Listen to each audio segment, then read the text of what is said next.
Dans cette vidéo, nous allons comprendre le principe de la vaccination avec le logiciel Immunologie qui est sur le Padlet. En cours, nous avons déjà travaillé sur cette partie réaction immunitaire. Dans le cas contraire, regardez, vous avez des informations sur les lymphocytes B, les lymphocytes T, la phagocytose, etc. Nous allons maintenant réaliser des expériences d'injection. Au temps 0, on injecte de la bactérie tétanique atténuée et on mesure la quantité d'anticorps antitétaniques dans le sang au cours du temps.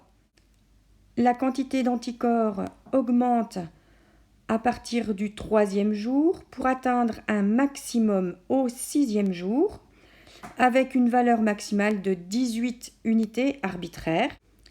Puis la quantité d'anticorps diminue jusqu'à la 10e semaine. Je vous rappelle que les anticorps sont fabriqués par les lymphocytes B. Nous allons réaliser maintenant 2 injections successives de la bactérie tétanique atténuée. La première injection a lieu au temps 0 et la deuxième sera faite au 18e jour.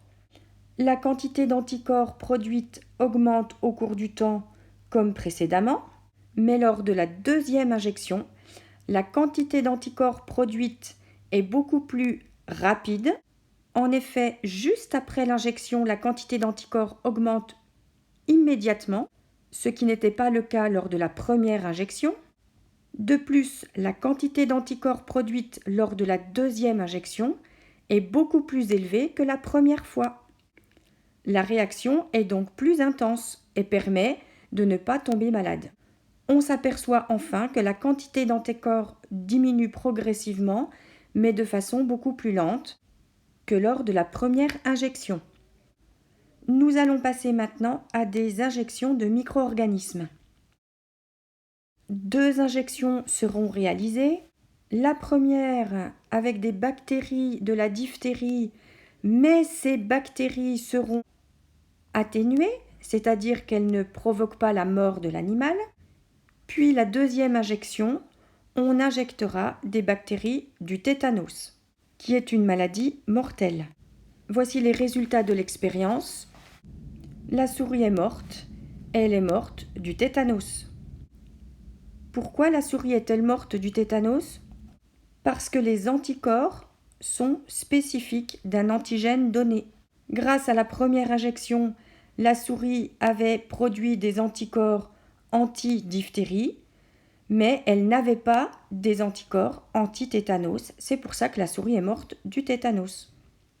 Autre expérience réalisée, cette fois-ci, on injecte des bactéries de la diphtérie sous forme atténuée, puis des bactéries de la diphtérie sous forme pathogène. Résultat de l'expérience, la souris reste vivante. Pourquoi notre souris est-elle restée vivante ? Parce que la première injection a permis à la souris de produire des anticorps spécifiques, et lorsque l'on a injecté la deuxième fois l'agent pathogène, la souris a pu produire des très grandes quantités d'anticorps, ce qui a empêché l'animal de tomber malade et de mourir. Notre souris a donc été immunisée. C'est le principe de la vaccination. J'espère que maintenant, tout vous paraît plus clair.